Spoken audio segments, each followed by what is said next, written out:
Orientation to the practice. Adjusting to the retreat situation. Whether this is a first-time experience of Vipassana meditation, or you are a meditator who has experience in this mode of practice, every meditator at the beginning of a retreat will need to make some adjustment to the retreat situation, at least in having to settle down and get into the rhythm of the practice. First, let us look at how to relate to a retreat situation and the way to adjust to the retreat environment, before the basic instructions and the framework that puts the practice into its context are given. This is a self-regulatory approach. This is not a group practice. There are only a few formal group sitting sessions, but no orchestrated practice. The walking and sitting meditation sessions are done individually to allow you to go at your own pace, as this is essentially a self-regulatory practice. It is necessary that you learn how to manage yourself in the practice so that you can make your own adjustments as you go along with the help of the teacher. In order to self-manage the practice, it requires that you have a thorough understanding of what you are doing as far as techniques and strategies go. For the practice to stay on track, it is important that the teacher and the student work together in tandem.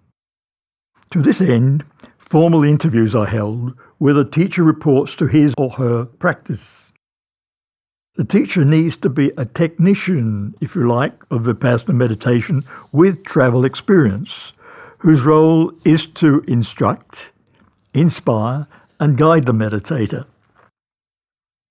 But even when you go along with a guide, you still have to do your own work, which in this case is quite demanding, as the practice requires honesty, patience, and above all, persistence.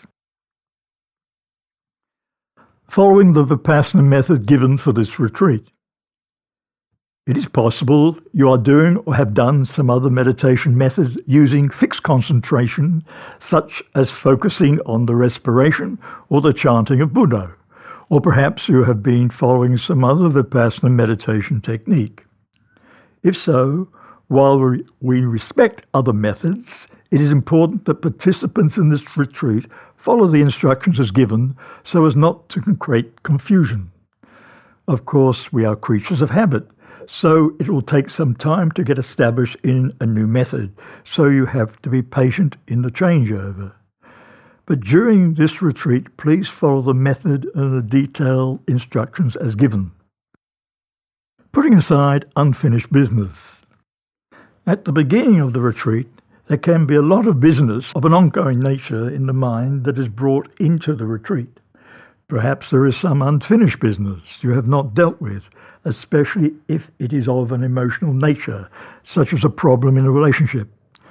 So at the start of retreat, it is useful to make a resolution to put aside as much as possible all outside business for the duration of the retreat. This will help you to settle and minimize the disturbances these preoccupations have on the mind. Be gentle with yourself, as perhaps you are carrying a sleep debt or an accumulation of stress. Most people, at least initially and up to 3 days, will experience some sleepiness and restlessness at the beginning of retreat. If you allow for that, and without reacting too much to it, you will soon find yourself settling down into the routine of the retreat. So allow for a settling in period as you recuperate and allow the mind to settle down somewhat. Then you will be able to focus your attention on what is happening in your own mind-body in the present moment. And in good time, as the practice matures, you will be able to experience the naturally silent mind. Changing the focus. In everyday life, we are naturally focused and preoccupied with the external world of people, places, and things, and our thoughts and reactions to this external world. What needs to happen is a change in one's focus from the sensory world with its external focus to an inner exploration of one's own mind-body experience. In the retreat situation, as the mind settles down, there is a switch to investigating the processes of the mind and body from a state of receptivity. Although the switch of focus will naturally happen in the course of the retreat, it is useful to intentionally change the focus of the attention from the external to internal by inhibiting the wanderings at the sense door, such as seeing, hearing, etc. In this way, the attention is refocused to introspection or see into one's own subjective mind and body experience. Relating to the experience, notice how you relate to your experience. Check whether you are evaluating or judging the practice. Try to have no expectations, just let it unfold. Right or skillful action is one of acceptance of whatever conditions and mind states arise, whether they are good, bad, or indifferent. Monitor your thinking, mind states, emotions, and feelings as much as possible without reacting to them.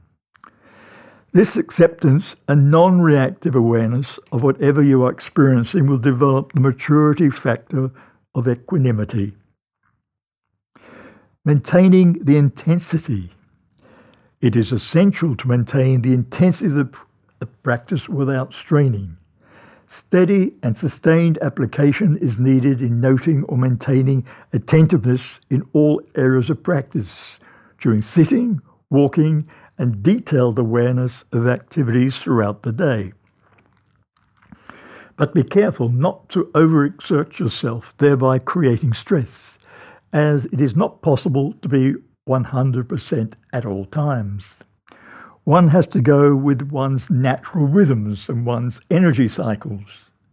A balanced effort is required that needs to be as continuous as possible, as it creates the momentum that builds up the awareness which deepens the practice. Getting around in the retreat environment. Use the whole of the retreat environment as your practice arena. Don't confine the practice just to the formal sitting in the meditation hall. Take a more holistic approach. It is all about staying watchful and attentive as much as possible in the total retreat environment, in the bathroom, dining room, sleeping place, and as you travel from place to place. Start by being more deliberate in your movements and actions as you move around the retreat. This will help you to slow down and to settle. It is recommended that as the meditator moves around the retreat center, one keeps the eyes restrained. No sightseeing, no verbal or non-verbal communication. This helps to maintain your concentration and supports your fellow retreatants' practice. How to act during an intensive retreat. Try acting like an invalid. During practice, a meditator needs to move slowly and take extra care while making body movements, just like an invalid, or like a person who is suffering from severe back pain. A person with a chronic back problem must always be cautious and move slowly just to avoid pain. In the same way, a meditator should try to keep to slow and deliberate movements in all actions. While it is not a slow motion exercise per se, that is, of itself, slowing down in intensive meditation is necessary to establish moment-to-moment awareness. If you are still operating in top gear, bring the mind to low gear and be patient with a change of speed until you are able to slow down and function in low gear, as it were, at all times. Act like a blind person. It is advisable for a meditator to behave as a blind person during the course of the training. A person without restraint will be constantly scanning around to look at external things that randomly take his or her attention. Therefore, it is not possible to obtain a steady and calm state of mind. On the other hand, a blind person behaves in a composed manner, sitting quietly with downcast eyes. One never turns in any direction to look at things because, of course, being blind, one cannot see them. This composed manner of a blind person is worth imitating. A meditator should not go sightseeing. Stay focused on the meditation object without exception. If a sight happens to take one's attention, then make a mental note of it immediately as seeing. Then return back to the meditation object. Act like a deaf person. It is necessary for a meditator to also act like a deaf person. Ordinarily, as soon as a person hears a sound, one turns around and looks in the direction from where the sound came, or one turns towards the person who spoke and makes a reply. A deaf person, on the other hand, behaves in a composed manner. They do not respond to any sound or conversation because they never hear them. In the same way, a meditator should not respond to any sound or any unimportant talk, nor should he or she deliberately listen to any talk.